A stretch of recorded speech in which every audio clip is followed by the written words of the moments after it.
Good afternoon, everyone. Again, to God be the glory, and again, so blessed again today to have an opportunity to teach and develop our young men to live their lives according to God's will. So we give God the glory. Positive from this last ball game. I think the first thing that stands out is we played an inspired game. I thought our team came out and they played well together. I thought that they stayed engaged, they stayed focused throughout the ball game, and accomplished some things that we needed to accomplish. The one big area that probably really didn't go into the stats, but we keep track of that is special teams. We talk about hidden yards, 104 hidden yards. And what we mean by that is when you have the position of a ball that's been punted down to one side of the field to the other, and compared to what the other team does, like they had an 8-yard punt, we had a 45-yard punt, so on and so forth. The difference between those two, you add them up all throughout the ball game. Kickoff, the kickoff returns, punt, the punt returns, field goal blocks. All those kind of things is where we're talking about the hitting yards. So when you say 104, that's remarkable. That doesn't happen very often. When you start talking about 100 yards, it's a difference in hitting yards there. So we won that in our special team. I thought that played a big play in the game. Obviously, the block field goal was huge in part of that. We won the turnover margin, 3-1. We had 3 turnovers. They had 1 turnover. And I thought that was a +2, was very, very huge in this ball game and gives us an opportunity to be very, very positive in the game and give us a chance to have the outcome. Moving on to Duquesne. This team here, their record speaks for itself, 7-1. They got a good football team. Jerry Smith, I don't know him personally, been there 13 years. Has done a very, very good job. They do a very good job of getting a lot of good football players. They play well together as a unit. I think the last 4 out of the last 6 years, they've been the Northeast Conference champions. So this team is not, as far as not being able to win, they've been able to do that on a consistent basis. I talk about their defensive coordinator, 8 years there, OFAR. Stats-wise, they've done a very, very good job. They only given up 190 yards passing at this point in time of the season. If one thing that really stands out, they got 17 turnovers. They got 10 interceptions, 7 fumbles recovered. So those stats get your attention from as far as a coach's perspective. So they're very, very efficient of taking the ball away from the opponent. Offensively, Anthony Doria is offensive coordinator there. The thing that jumps out at me, looking at all the different numbers and the stats, the second quarter they've scored 138 points. That's quite a bit of points in the second quarter. So that shows me that they make adjustments. They get their kids to execute, and they do that in a great way. So that really kind of jumps out at me. They're very, very balanced on the offense. Almost 100, actually about 180 yards rushing, over 200 yards passing. That's huge. They're very, very balanced. They can beat you running the football. They can beat you throwing the football. So I'm very, very impressed the way they do things. When you say about those stats, they have an outstanding receiver. Crawford last night there, number 1. Tremendous player, 11 touchdowns. You see that stats? 8 games, got 11 touchdowns. That speaks for itself. So he is a dynamic player. They get the ball to him in all different ways, and he puts points on the boards there for him. Tommy Stewart, the quarterback, 22 touchdowns, only 4 interceptions. Graduate transfer from Boise State. Very efficient. He runs when he needs to run. He keeps the chain moving. Again, he's not a fast guy, but he knows where the ball goes. Very efficient in his passing, 70% completion rate in his passing statistics. So he knows what to do with the ball, when to do it, and how to do it, and keep his team moving in the right way. I guess I read a little bit that he's one of the top 36 players in the country as far as in the FCS. So that speaks for what his accolades are about. They got 2 running backs, 2 pretty big guys there. Both of them are a little bit thick. One's more about 5'8", probably about 205 pounds. The other one's probably 6 foot, 5'11", 225 to 230. So they got big backs, and they run hard. They're running well. They run very efficient on their offensive schemes. They do a great job of doing what they do. Special teams, thing that stood out to them, they got a good field goal kicker, 8 out of 9 as far as the field goals. They're solid in the rest of the games, the punt return, kickoff return. Done a great job there so far this season. So we got our hands full. We got to play our best football game. We cannot have a whole lot of mistakes being made. The injury report, unfortunately, some bad news here. Todd Macon, unfortunately, is out for the season. We'll have to have surgery again on the same knee that he had it in the springtime. So heartfelt disappointment for him. He's a senior, and unfortunately, his career is over as far as college football. Corbin Jackson, he will be probable for the game here. We anticipate him to go. We'll see how he practices as we move forward, and that's probably the injury update. I think the keys to the game, I think I talked about it earlier about the turnover margin. We're +1 in the turnover margin. They're +10 in turnover margin. So the turnover margin, as far as turnovers, is going to be so huge in this football game to give us the best chance to be successful and have a chance to win the game. I think penalties is another thing that's a big factor. I think they've been penalized quite a bit. We've been penalized quite a bit. I think that's going to be a big play. I think that's hurt us quite a bit at certain times where we're getting penalties when it's unnecessary on both sides of the ball. Most have been more on the offensive side of the ball that we can control. So I think those are the two factors I think are keys: turnover margin, and we got to minimize the penalties. Open it up to questions.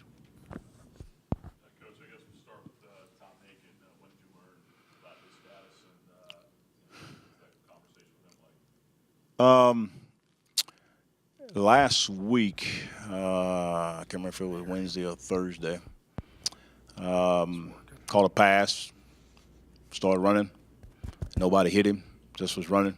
And he said he felt the pop, got evaluated, and they kind of evaluated and say we just need to get more information and evaluate it from there. And then really yesterday, in a sense, kind of got the information there officially that he was going to have to need surgery. So tough deal there when a young man is not able to play football in his senior year. So that's kind of the story.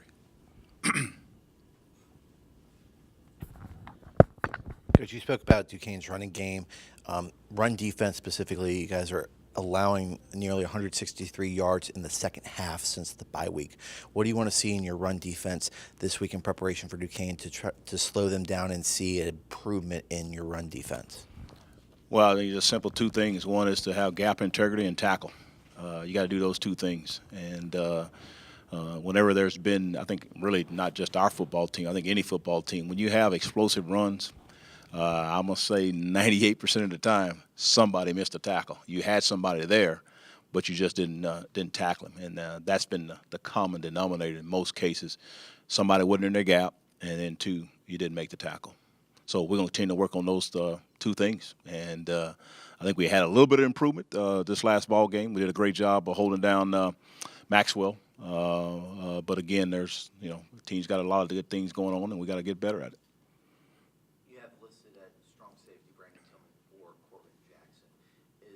Part of that with gap integrity and tackling also with what you see with Tillman that you want to maybe put one of your better players there and try to let him see things from the sideline? It's not just a safety issue. It's when I say safety, the position, playing safety, strong safety, or free safety. It's everybody involved.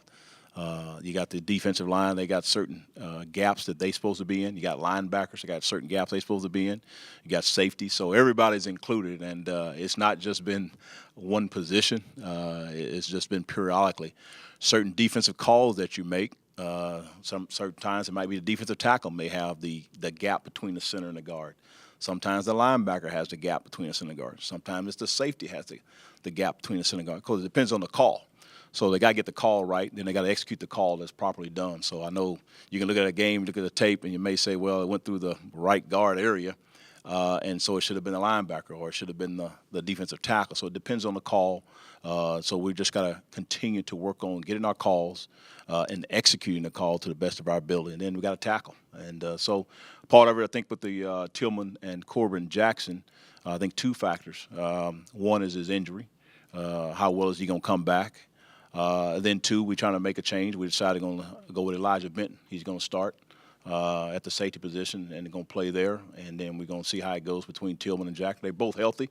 If Jackson is healthy, I should say, this week, then we're probably going to play them both, and we'll go from there.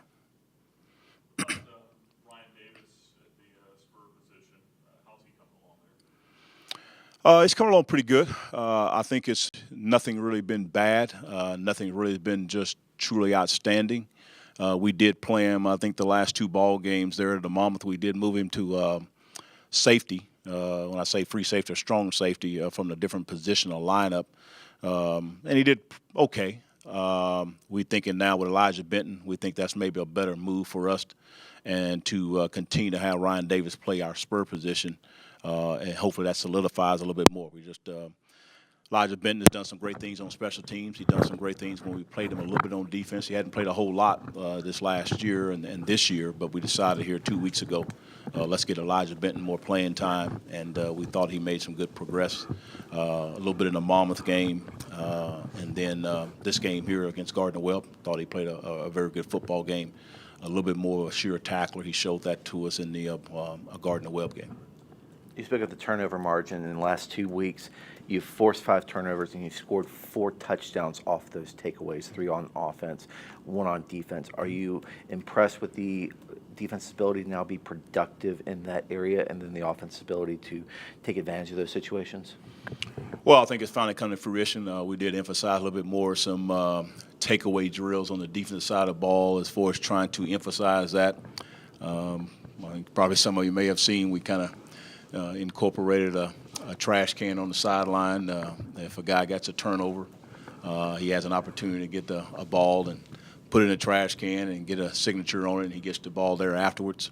So we're just trying to get something to emphasize a little bit more, be more on our players' minds as far as the defensive players. And sometimes in today's society, you have to do a few little things there to continue to keep them excited. So that's kind of a few things that we've done on the sideline there to keep our guys engaged as far as when they create turnovers, that they get a chance to do a few things on the sideline. Is it similar to Miami's turnover chain? I guess I'm not familiar with that. I know some other teams have had some certain things. So, yeah, it's just something to get a recognition there on the sideline. And, again, we're going to keep it all in the legality part of it. You can do what you need to do on the sideline. So I think it's been a fun thing for our team and a fun thing for our defense, as it has helped us in the last 2 ball games. Greg Story didn't play 2 weeks ago and then had limited reps last week, didn't get the start. Is that an injury-related or performance? I think a little bit of both. I shouldn't say injury. I should say just more of a mindset as far as him ready to go in one sense, and then 2, production. So a combination of both. And then we just feel like that Elijah Mitchell improved in his play as a freshman over time. We think he's going to have a better upside here, hopefully here in the next 2 or 3 ball games. Greg Story still in the mix. We're going to rotate him around. If he earns more playing time, then he'll play more. So it's been a combination of both. Coach, how big was just getting back in the win column? Do you see an extra pep in the players' step as far as practice this week? Well, I think mentally they're, I think it's all good whenever you win. I guess that's always kind of the best medicine, if you want to use that term, as far as make a feel good to you, as far as when you walk off the field, you come in the next day and all that. There's also a good feel for everybody, the coaches and players. But again, 24 hours, and after that, you're getting ready for the next opponent. Our players are focused, and they know they can still play better. That's kind of a little bit more of the talk. And they're going to still continue to work hard until try to get things done this week. I know that we've talked about it so much this year, just no playoffs at the end of it, no championship or anything like that. You got 3 games to go. You played good football traditionally in November around here. How do you keep the guys motivated, focused, and how do you gauge success the rest of the year? Well, I think the key, just like in anything, is just, are we getting better? Each game, are we getting better? Are we improving as a football team? Are we improving in every phase, as an offense, as the defense, as a special teams, and then just as a unit? I like this team as far as they stay engaged, they enjoy each other, and I like that part of it. Now, just continue to improve in every area. If you want to say on the defensive perspective, what area we need to probably really improve is just really probably more the rushing game, rushing defense.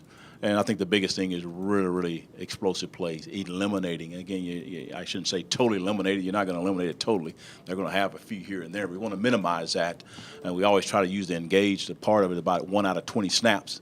If you can keep it somewhere in that area, then I think you have a pretty good defense to be able to do that.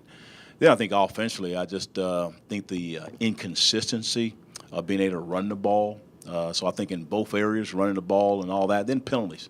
I think we've hurt ourselves probably more than the team been hurting or the opponent hurting us on the offensive side of the ball. So I want to see us eliminate the penalties and be more consistent as far as that. We did be more consistent in this last ball game. We only had 1 3-and-outs, and I guess that's probably more what I'm looking at is how many 3-and-outs you go, and then how many times you put points on the board. You know, I think we had 10 drives this last ball game there, so you scored 4 times, and defense scored there once. So if you can get 40 to 50% that you're scoring points, and then if you got 1 or less 3-and-outs, then you become in field position. So those are kind of the improvements that I guess I look at it on the team. It may not totally say it on the scoreboard, but as me looking at the stats, looking at certain things that we're doing, then that tells me we're improving. At the end of the day, or at the end of the season, that's the bottom line. Did we improve in the areas that we need to improve from the first ball game to the last ball game? And there's always going to be some things in between, the second ball game, the fifth ball game, the eighth ball game. We're now in the eighth game. We got a pretty good idea where we at, what do we need to improve on, where do we need to improve on it, and now it's a matter, are we going to do that? It seemed like Saturday the passing game and the efficiency with that opened up the run game to let you guys get those big gains in the second half with Gardner-Webb not having to stack the box. Is that something you want to see improve, that the passing game gets going and that opens up the run game for Mosley to have big I mean, we go both ways. When I say it both ways, I'm talking about it depends on what the defense is going to give us to exploit that. How many they got in the box, how many they don't have in the box. What kind of coverages they're playing. Yes, we're going to be more of a throw team first versus a run team first, but we still would like to run the football efficiently. I think if you say a general number, you like to be 125 to 150 from what we try to do things from that perspective. Main thing is, are we averaging 4+ yards per carry? If you try to look at it from that rushing game as far as per game is what I look at. We're averaging 4 yards a carry, and less penalties is going to help us in those areas too. Two-part here, Coach. What was the breakdown and the missed extra point for you guys last week, and have you addressed missing an extra point the last 2 weeks? Well, again, it's been this situation here was this one person didn't block his guy, or I shouldn't say he didn't block him. He didn't block him well enough, and so got penetration. So just really that situation there, poor technique. That guy wanted it more than he did. So the rest of the game, he got it corrected, and there was no issues from that side of it. Previous game, it was just the kicker. Again, it's been one person or another that's not executing what they need to do. So I'm not concerned about it. Again, a little bit of a lack of focus individually is causing the miscues. You've talked already about how good Duquesne is this year. Numbers speak for themselves. They beat a St. Francis team that's already come in here and won. Is it a little easier to get the guys' attention, knowing that there's that common opponent there? I mean, do they have the team's full attention here this week? Oh, I think we're all trying to do what we need to do, and I think each individual guy may look at it in their own way to get them motivated. That's kind of what I tell them. Every person's going to be a little bit different in how they need to get themselves ready to play their best football game. If they need to look at St. Francis and they beat us, and then they beat St. Francis and so on and so forth, then so be it. Whatever little edge that we can get to get you to play your best football game, that's what I want our players to use. So, again, we all got our attention about each other. We know that we got to continue to play well, and we're going to try to do our best to play our best football game against Duquesne. We're going to do everything we can in every phase. Offense, defense, and special teams is going to be huge, and we got to come out ready to play and play consistently. And again, I look at that big second quarter deal. I know we've struggled a little bit in that area, and they've been very, very explosive in that. So we're going to talk about that in a huge way. Last 2 weeks with the missed PATs, you've had to chase points by having to go for 2 a couple of times. What's the mindset of deciding when you want to go for 2 and get those points back, and so that way you're not in the chasing points mentality? Yeah, I think it's just from an analytical perspective. Every one of us coaches, high school, college, pro, it doesn't matter. We all have this chart that we use, and you look at the scoreboard. The chart says, certain amount of points you go for 1, certain amount of points you're behind or you're ahead. Doesn't matter. It goes both ways, and you go by the chart. So I'm gonna say 98% of the time, I think we as coaches, I guess I can speak for myself. I'm gonna go by the chart. I think the only time where I may not go what the chart says, it would be possibly early in the football game where the first quarter. The score may be a little bit weird looking, and I just say, hey, we want to go ahead and go for it the first quarter, go ahead and go for the kick versus saying it goes for 2 points. So that's kind of in general, in most cases, why we all have this chart that we have. You've had a couple of losses here at home this year. Is that a little extra motivation just to kind of show the home crowd that you guys can maybe play better here at home than you have this year? Oh, we always want to play great at home. That's a great thing to hear. It's a great familiarity. We've got great fans here. They do a great job here in this environment. Our student section, our alumni, our fans, they're truly engaged in it, and I love that.